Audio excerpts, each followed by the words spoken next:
Big Boss season 6 Malayalam എന്തൊക്കെയാണല്ലേ news. Just വന്ന് ഞാൻ ടി വി ഓൺ ചെയ്തപ്പോഴത്തേക്കും ജാസ്മിനാണ് വിന്നർ എന്ന് പറഞ്ഞ് എൻ്റെ ഷോ ഡയറക്ടറുടെ WhatsApp message. Actually shooting time പോലും ഡിസൈഡ് ചെയ്തിട്ടില്ല. മോർണിംഗ് ആണോ ഈവനിങ് ആണോ ലാസ്റ്റ് ഷൂട്ടിംഗ്, ഫൈനൽ ഷൂട്ടിങ്ങിൻ്റെ ടൈം പോലും ഡിസൈഡ് ചെയ്തിട്ടില്ല. പിന്നെ ഒരു കോർപ്പറേറ്റ് കമ്പനി നടത്തുന്ന ഒരാളാണ്, ഒരു ഷോ ഡയറക്ടറാണ്. ആ പുള്ളിയുടെ വാട്സപ്പ് മെസ്സേജസ് ഒക്കെ ഇത്ര ലീക്കാവുമോ? അവർ വാട്സപ്പിൽ റിട്ടേൺ ആയിട്ട് മെസ്സേജ് അയക്കാൻ മാത്രം മന്ദബുദ്ധികളാണോ? അത്രയ്ക്ക് ബുദ്ധിയില്ലാത്ത ആൾക്കാരാണോ? അത് നമ്മൾ തന്നെ ആർക്കെങ്കിലും മെസ്സേജ് അയക്കുമ്പോൾ ഇതെന്താണ് ഏതാണെന്ന് നോക്കിയിട്ട് റിപ്ലൈ ചെയ്യണോ വേണ്ടെന്ന് നോക്കിയിട്ടല്ല അയക്കുന്നേ. ജാസ്മിൻ ജയിച്ചു കഴിഞ്ഞാൽ ശരിക്കും പറഞ്ഞാൽ ഈ മീഡിയ ചാനലുകളുടെയൊക്കെ ചാകരയായിരിക്കും. പ്രാർത്ഥിച്ചോ ജയിക്കാൻ, നിങ്ങൾക്കൊക്കെ എക്സ്ക്ലൂസീവ് കണ്ടൻറ്റ് കിട്ടും. എന്ത് കഷ്ടമാണ് ഇതിന് മാത്രം പറയാനും മാത്രം എന്താണ് എനിക്കറിയില്ല. അതിനകത്ത് ഓരോരുത്തരെയും ഓരോ കണ്ടസ്റ്റൻറ്റിനെയും ജാസ്മിനെയും കൂടെ കമ്പയർ ചെയ്ത് നോക്കൂ. അതിനകത്ത് എന്താണ് ഇത്ര പ്രശ്നമുള്ളത്? ഗബ്രി റീ എൻട്രി ചെയ്തപ്പോഴത്തേക്കും അതിന് കുറേ കമൻറ്റുകൾ പറയാം എന്നുള്ളത് കൊണ്ടാണ്. പറയാം എന്നുള്ളത് എന്താണെന്നറിയാമോ? ജാസ്മിൻ അകത്തായത് കൊണ്ടാണ്. ജാസ്മിൻ പുറത്ത് വന്നു കഴിഞ്ഞാൽ ഉറപ്പായിട്ടും എനിക്കറിയാം ജാസ്മിൻ ഇതിനൊക്കെ റിപ്ലൈ തന്നിരിക്കും. ശരിക്കും പറഞ്ഞാൽ റിപ്ലൈ കൊടുക്കരുതെന്നേ ഞാൻ പറയത്തുള്ളൂ. ഒരു റിപ്ലൈയും കൊടുക്കരുത്, ഒരു ഇൻ്റർവ്യൂ പോലും കൊടുക്കരുത്, ഒരു 1.5 മാസത്തേക്ക് ഒരു ഇൻ്റർവ്യൂ പോലും കൊടുക്കരുത്, ഒരു റിപ്ലൈ പോലും കൊടുക്കരുതെന്നാണ്. അവിടെ ഇപ്പോൾ നിൽക്കുന്ന കണ്ടസ്റ്റൻസിൽ 5 പേരിൽ ഏറ്റവും ബുദ്ധിയുള്ളതും സ്വന്തമായിട്ട് തീരുമാനമെടുക്കാൻ പറ്റുന്നതുമായിട്ടുള്ള ഒരാളാണ് ഈ ജാസ്മിൻ എന്ന് പറയുന്ന വ്യക്തി. നമുക്ക് പേഴ്സണലായിട്ട് ജാസ്മിനോട് യാതൊരു റിലേഷൻഷിപ്പും ഇല്ല, യാതൊന്നും അറിയത്തുമില്ല. ഞാൻ നോക്കുമ്പോൾ സൊസൈറ്റിയിൽ നമ്മൾ കാണുന്ന കാര്യങ്ങളാണ് പറയുന്നത്. എന്തുകൊണ്ട് ജാസ്മിൻ വിന്നായിക്കൂടാ? ഇപ്പോൾ ജാസ്മിൻ എങ്ങനെയെങ്കിലും അടിച്ച് താഴെ ഇടണം. അതിന് ലാസ്റ്റ് കണ്ട ഒറ്റ ഒരു ഇതാണ് ഈ വാട്സപ്പ് മെസ്സേജ് വന്നു എന്ന് പറഞ്ഞിട്ട്. ഇവിടെ ഈ പുറത്ത് നിൽക്കുന്ന കുറച്ച് ബോയ്സ് ഉണ്ട് അവിടെ, ഈവൻറ്റ് മാനേജ്മെൻറ്റ് അങ്ങനെയൊക്കെ. അവരോട് പോലും അവർ പോലും പുറത്തൊരു കാര്യം പറയില്ല. ഈവൻ അത് ഷോ കാണാനായിട്ട് ഓരോരുത്തർ ചോദിക്കുമ്പോഴും അത്രയ്ക്കും റെസ്ട്രിക്റ്റഡ് ആയിട്ടാണ് അകത്ത് കയറ്റുന്നതും പുറത്തിറക്കി വിടുന്നതും. ഓരോരുത്തർ വേറെ ചെയ്തിരിക്കുന്ന പവർ ഗ്ലാസ് പോലും അകത്ത് കയറ്റില്ല. പവർ ഗ്ലാസ്, അത് മീൻ കണ്ണാടി, കൂളിംഗ് ഗ്ലാസ് ഒട്ടും തന്നെ കയറ്റൂല. പവർ ഗ്ലാസ്, നമ്മളുടെ കീ ചെയിൻ, അല്ലെങ്കിൽ നിങ്ങളുടെ കയ്യിൽ എന്തൊക്കെയുണ്ടോ അതൊന്നും അകത്ത് കയറ്റാതെയാണ് ഷോ ചെയ്യുന്നത്. ഇപ്പോൾ ജാസ്മിൻ വിന്നായാൽ ആർക്കാണ് പ്രശ്നം? അർജുൻ വിന്നായാൽ ആർക്കാണ് ഇത്ര കിട്ടാൻ പോകുന്നത്? അർജുൻ എന്തെല്ലാം നുണകൾ പറഞ്ഞു. ഈവൻ ശ്രീധുവിനോട് അർജുൻ ഒരുപാട് പറഞ്ഞിട്ടില്ലേ? അർജുനും ജാൻമണിയായിട്ടുള്ള ചാറ്റൊക്കെ ജാൻമണിയുടെ കയ്യിലുണ്ടെന്ന് പറഞ്ഞു. അത് ഏത് തരത്തിലുള്ള ചാറ്റാന്ന് ആരെങ്കിലും ചോദിക്കാൻ ചെന്നു? അത് അവരുടെ പേഴ്സണൽ, നമുക്കറിയേണ്ട കാര്യമില്ല, നമുക്കതിനെക്കുറിച്ച് പറയേണ്ട കാര്യമേ ഇല്ല. പിന്നെ അവിടെ നിൽക്കുന്ന ജിൻഡോ എന്തെല്ലാം കളികൾ, ജിൻഡോനെക്കുറിച്ച് എന്തൊക്കെ പറയുന്നു? സെക്സ്വൽ ഫ്രസ്ട്രേഷൻ ഇതെന്നൊക്കെ പറയുന്നു. ആരെങ്കിലും ഇത് ചെയ്യാൻ ചെല്ലുന്നുണ്ടോ? ഇല്ല. അടുത്തതായിട്ട് നിൽക്കുന്ന അഭിഷേകിനെ കുറിച്ച് നമ്മളൊന്നും അറിയാൻ ചെല്ലാറില്ല.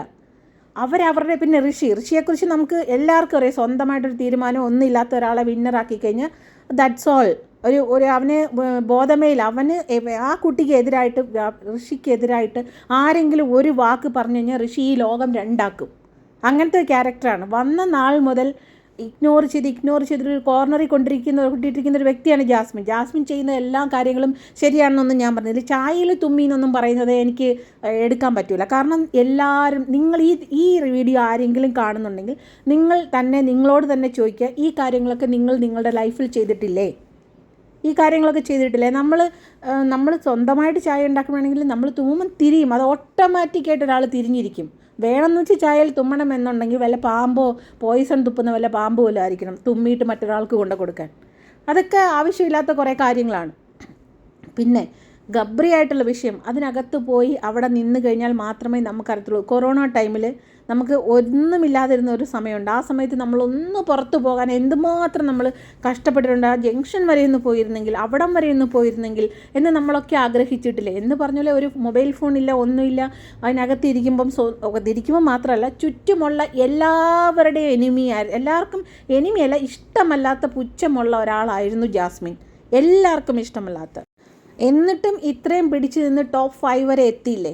അത് അവരുടെ പേഴ്സണാലിറ്റിയാണ്. ഈ വ്യക്തിക്ക് കുറച്ചുകൂടെ എക്സ്പോഷർ വരുമ്പോൾ, കുറച്ചുകൂടെ ഒരു അറിവ് വരുമ്പോൾ ഇതിനേക്കാളും ആ കുട്ടിക്ക് ചെയ്യാൻ സാധിക്കും. എല്ലാവരും ചേർന്ന് കോർണർ ചെയ്ത് ഇപ്പോൾ ഉണ്ടല്ലോ ജാസ്മിൻ ടോപ്പ് 5 എത്തി എന്ന് വിശ്വസിക്കാൻ പറ്റുന്നില്ല. അവൾക്ക് എന്താണെന്ന് വെച്ചാൽ അവളുടെ ലൈഫിലുണ്ടാകുന്ന എല്ലാ സന്തോഷവും ദുഃഖവും വായ കൊണ്ട് പറയണം, അത് മറ്റുള്ളവർ കേൾക്കണം എന്ന് ആഗ്രഹിക്കുന്ന ഒരു പേഴ്സണാലിറ്റിയാണ്. അവിടെയാണ് തെറ്റ്, അവിടെയാണ് ജാസ്മിൻ വീണ് പോകുന്നത്. എല്ലാം ഗബ്രിയോട് പറഞ്ഞു. ഇപ്പോൾ ഗബ്രി വരുമ്പോൾ ഗബ്രിയോട് പറയുന്നത്, കാരണം വേറെ ആരും അവളെ കേൾക്കാൻ അവിടെ ഇല്ല, ആരും കേൾക്കുന്നില്ല. പേരൻസ് ആകുമ്പോൾ അവരിരുന്ന് കേൾക്കും, നമ്മുടെ കുട്ടികളല്ലേ, അതുകൊണ്ട് അവരിരുന്ന് കേൾക്കും. ഇതിപ്പോൾ കേൾക്കാൻ ആരുമില്ലാത്തത് കൊണ്ടാണ് ഗബ്രിയോട് ഡിപ്പെൻഡൻസി വന്നത്. അത് തന്നെയാണ് റസ്മിനോടുള്ളത്. റസ്മിനെ പൂർണ്ണമായിട്ടും വിശ്വസിക്കുന്നു. അത് പ്രേമമാണെന്ന് നമുക്ക് പറയാൻ പറ്റുമോ? അല്ലെങ്കിൽ പ്രേമം എന്ന് പോലും അല്ല, അതൊക്കെ അപ്പുറത്തുള്ള ഒരു റിലേഷൻഷിപ്പായിട്ടാണ് പറയുന്നത്. എന്താണ് നിങ്ങൾക്കൊക്കെ കിട്ടാൻ പോകുന്നത്? ഓരോരുത്തരെ പിന്നെ പുറത്തുള്ള ഒരാൾ വ്യക്തിയുമായിട്ട് ഇതാന്ന് പറയുന്നു. അത് പുറത്ത് വന്നിട്ട് അവർ തരട്ടെ ആൻസർ, അതുവരെ വെയിറ്റ് ചെയ്യൂ. അവർ തരട്ടെ അവരുടെ റിലേഷൻഷിപ്പിൻ്റെ ഡെപ്ത് എന്താണെന്നും അതിൻ്റെ ട്രൂത്ത്ഫുൾ ആയിട്ടുള്ള കാര്യങ്ങൾ എന്താണെന്നും ഓരോരുത്തർക്കൊരുത്തർ എന്തുമാത്രം കമ്മിറ്റഡ് ആയിരുന്നു, ട്രസ്റ്റ് വർത്തിയായിരുന്നു എന്നുള്ള കാര്യമൊക്കെ അവർ തന്നെ പറയട്ടെ. ഒരാളെ ആത്മാർത്ഥമായിട്ട് സ്നേഹിച്ചിട്ടുണ്ടോ എന്ന് പറയട്ടെ, അവർ പറയട്ടെ. അല്ലെങ്കിൽ ആളെ ചതിച്ചിട്ടുണ്ടോ എന്ന് അവർ പറയുന്നിടം വരെ വെയിറ്റ് ചെയ്യും. വെറും 3 മാസത്തെ ഷോയാണ്. അതൊരു ഷോയാണ്, TV ഷോ, റിയാലിറ്റി ഷോ എന്ന് പറഞ്ഞു കഴിഞ്ഞാൽ നമ്മളുടെ റിയാലിറ്റികളെല്ലാം തുറന്നു പറയുന്ന ഷോ അല്ല.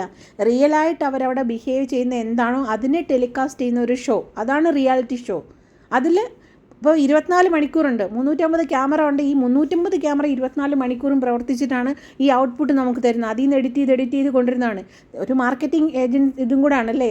നമുക്ക് മാർക്കറ്റ് ചെയ്യേണ്ട കാര്യങ്ങൾ നമ്മൾ പുറത്ത് കാണിക്കും അല്ലേ. നമ്മളൊരു സ്കൂൾ തുടങ്ങുകയാണ്, സ്കൂൾ ചെയ്യുവാണെന്നുണ്ടെങ്കിൽ, നമ്മൾ സ്വന്തമായിട്ടൊരു എഡ്യൂക്കേഷൻ ഇൻസ്റ്റിറ്റ്യൂഷൻ, ഒരു സ്കൂൾ തുടങ്ങുകയാണെങ്കിൽ തന്നെ നമ്മളതിനകത്ത് പല മെത്തേഡ്സും ഉപയോഗിക്കും. അതെല്ലാം കൊണ്ടുവരുമ്പോൾ പേരൻസ് എതിർക്കും, അല്ലെ ചുറ്റുമുള്ളവർ എതിർക്കും, ചുറ്റിനുള്ള സ്കൂൾസ് എതിർക്കും. വാട്ട് ഈസ് ന്യൂ ദെയർ എന്ന് അല്ലേ. അവരെ അതെല്ലാം നമ്മൾ പറഞ്ഞ് എക്സ്പ്ലെയിൻ ചെയ്ത് ലാസ്റ്റ് നമ്മൾ സക്സസ് ആകുമ്പോൾ ഓതറൈസ്ഡ് ആയിട്ടുള്ള പീപ്പിളിൻ്റെ അടുത്തുനിന്ന് നമുക്കൊരു അവാർഡ് കിട്ടുമ്പോൾ അത് നമ്മുടെ വിജയമാണ് എന്ന് പറഞ്ഞ പോലെ. അത് പക്ഷേ ഗോസിപ്പല്ല, ഇത് ഗോസിപ്പിംഗ്. അത് ശരിക്കും മലയാളീസിനുള്ളൊരു പ്രത്യേകതയാണത്, ഗോസിപ്പിംഗ്. എന്ത് പറഞ്ഞാലും അതിൻ്റെ എന്താ പറയണ്ടേ, ആവശ്യമില്ലാത്ത, ഇപ്പോൾ സത്യമാണെങ്കിൽ തന്നെ അതിനകത്ത് എന്തെങ്കിലും ഉണ്ടോ, എന്തെങ്കിലും കാണത്തില്ലേ, കാണുമായിരിക്കും എന്ന് പറഞ്ഞ് നോക്കി ചകഞ്ഞെടുക്കുന്ന ഒരു വൃത്തികെട്ട സ്വഭാവം അത് എല്ലാവർക്കുമുണ്ട്. അത് മാറണം എന്നുണ്ടെങ്കിൽ പുറത്ത് വന്നിട്ട് പുറത്തുള്ള ആൾക്കാരുമായിട്ട് ഇടപെടണം, എന്നാലേ പഠിക്കത്തുള്ളൂ. അടുത്ത വീട്ടിൽ കറണ്ട് ഇല്ലെങ്കിൽ തന്നെ നമുക്ക് അത് ജസ്റ്റ് പറയുന്ന ഒരു ക്ലീഷേ ഡയലോഗാണ്. എന്നാൽ തന്നെ എന്തിനാണ് ഇങ്ങനെ? അത് അവരുടെ ലൈഫ്, അവരുടെ ഷോ. അവർ നിങ്ങളോടൊക്കെ പറഞ്ഞിട്ടാണോ അവർ ഷോയിൽ ഗെയിം ചെയ്യാൻ പോയത്? അവർ പോയി, അവർക്ക് ചാൻസ് കിട്ടി, അവർ ഗെയിം കളിക്കുന്നു, അവർ തിരിച്ചു വരും. നിങ്ങളോടൊക്കെ എല്ലാവരോടും പറഞ്ഞു, ഞാൻ യൂട്യൂബിൽ പറഞ്ഞു കാണും അവരുടെ ചാനലിലുള്ള സബ്സ്ക്രൈബേഴ്സിൻ്റെ അടുത്ത്, ഞാനിങ്ങനെ പോവുകയാണ്, സപ്പോർട്ട് ചെയ്യണം. PR ഉണ്ട്, മറ്റേതുണ്ട്. ഒബ്വിയസ്ലി PR ഇരുന്നോട്ടെ, എന്താണ് കുഴപ്പം? ആർക്കാണ് കുഴപ്പം?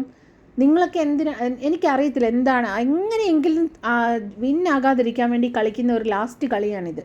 ഒരു ഷോ ഡയറക്ടർ വന്ന് അത്രയും മണ്ടനാണോ അയാളുടെ വാട്സപ്പ് ചാറ്റ് ഡിലീറ്റ് അല്ല ലീക്കാകാൻ എന്ന് മാത്രമല്ല, ഒരു സാധാരണ കോമൺ പേഴ്സൺ മെസ്സേജ് അയച്ചാൽ റിപ്ലൈ ചെയ്യാൻ ആ പുള്ളി എവിടെ ഫ്രീ ആണോ? ഈ ഫിനാലെ ടൈമിൽ നമ്മൾ പോലും നോക്കിയിരിക്കണം എന്താ സംഭവിക്കുന്നത്. അവിടെ എന്തെല്ലാം കാര്യങ്ങൾ ചെയ്യാനുണ്ടായിരിക്കും, എന്തെല്ലാം ഔട്ട്പുട്ട് കൊടുക്കാനുണ്ടായിരിക്കും. അതിനിടയ്ക്ക് ഈ വാട്സപ്പ് ചാറ്റ് നോക്കണം. അവരൊന്നും ഫോണൊന്നും തൊടാറ് പോലും കാണത്തില്ല.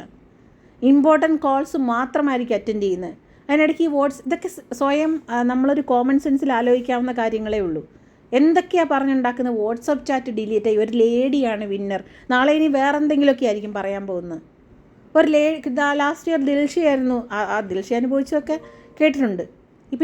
ഇതിപ്പോൾ ജാസ്മിൻ വിന്നറായാൽ എന്താണ് പ്രശ്നം? ജാസ്മിന് ബുദ്ധിയില്ലേ? ജാസ്മിൻ കറക്റ്റായിട്ടല്ലേ കളിച്ചത്? ജാസ്മിൻ എവിടെയെങ്കിലും ടാസ്കിൽ കളിക്കാതെയോ അല്ലെങ്കിൽ ആ ഗെയിം കളിക്കാതെയോ എന്തെങ്കിലും ഇരുന്നിട്ടുണ്ടോ? അവിടെയുള്ള എല്ലാവരെയും വെച്ച് നിങ്ങൾ ഓരോരുത്തർ കമ്പയർ ചെയ്ത് നോക്കൂ എന്താണ്. പിന്നെ നിങ്ങളുടെ ലൈഫിലേക്കും ഒന്ന് തിരിഞ്ഞു നോക്കൂ. എന്തൊക്കെ പ്രശ്നങ്ങൾ നിങ്ങൾ ലൈഫിൽ ഓവർകം ചെയ്തിട്ടുണ്ട്, എന്തൊക്കെ നമ്മൾ കം ഔട്ട് ചെയ്തിട്ടുണ്ടെന്ന് നോക്കൂ.